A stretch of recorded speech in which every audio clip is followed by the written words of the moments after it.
Chapter 14: Consumption to Satisfaction. Consumption is at the heart of all consumer behavior. Consumption process is a process in which consumers use the product, service, or experience that has been selected. Ultimately, consumers consume products and receive value in return. There are two types of goods in this process. Durable goods are goods that are usually consumed over long periods of time.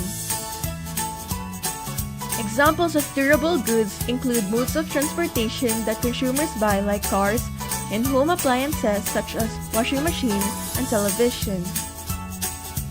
Non-durable goods are goods that are usually consumed quickly. Daily necessities like hygiene and cosmetic products, food, and beverages are considered non-durable goods. Consumption frequency refers to the number of times a product or service is consumed in a given time period. Postpaid plan and insurance are consumed daily even though consumers may pay for this periodically. Another example is petroleum and gasoline, which most consumers use to run daily operations and activities.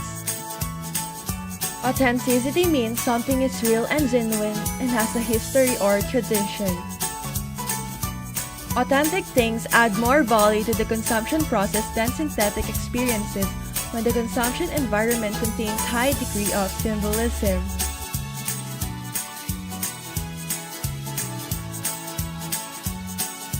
Meaning transference is a process through which cultural meaning is transferred to a product and to the consumer. When the consumer buys a pair of chopsticks, he or she doesn't just see it as a food utensil. He or she also acknowledges the fact that chopsticks are commonly used in Asia. The bayong is a shopping bag also commonly used in Asia, particularly in the Philippines. So when Balenciaga released its collection of tote bags, which quite look like the bayong, Asians found it humorous that such high-end bags resembled a cheap shopping bag. Hope is a fundamental emotion evoked by positive anticipatory appraisals. When a consumer uses an anti-dandruff shampoo, he or she is expecting that the product would really lessen or remove dandruff. Consumer satisfaction is the mild positive emotion resulting from a favorable appraisal of a consumption outcome. One example of this is when the consumer is satisfied with the result of using a hair repair shampoo. Consumer dissatisfaction is defined as the mild negative affective reaction resulting from an unfavorable appraisal of a consumption outcome. A facial cleanser that causes skin breakouts results consumer dissatisfaction. Expectancy or disconfirmation theory proposes that consumers use expectations as a benchmark against which performance perceptions are judged, and this comparison is a primary basis for satisfaction or dissatisfaction. Disconfirmation may either be positive or negative. Positive disconfirmation is a perceived state wherein the performance perceptions exceed expectations. An example is when you order a chicken burger. The only burger you've had is one that is plain looking and with an average taste. So when McDonald's introduced its McSpicy burger, you were surprised that it's much bigger and tastier than the usual one.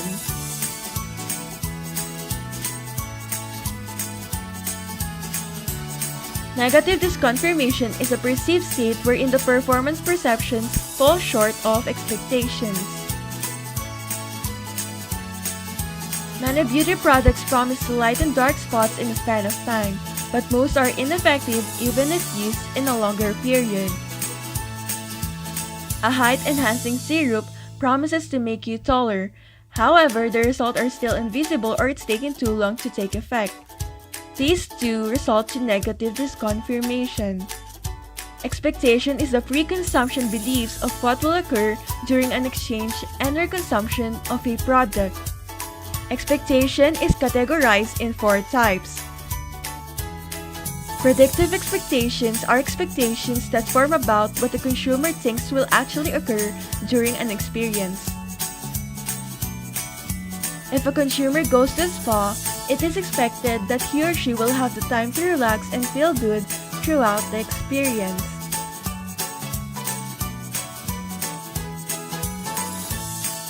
Normative expectations are expectations of what the consumer thinks should happen given past experiences with a product or service. Buying a new phone gives you expectation based on your last phone experience. Ideal expectations are expectations about what the consumer really wants to happen during an experience if everything were ideal. A hair conditioner softens the hair, but one can also expect that it will make the hair shinier and straighter. Equitable expectations are expectations that a consumer forms regarding what he or she thinks should happen given the level of work that he or she has put into the experience. One cannot easily stay or be fit by simply drinking Fit and Right without having proper diet and exercise.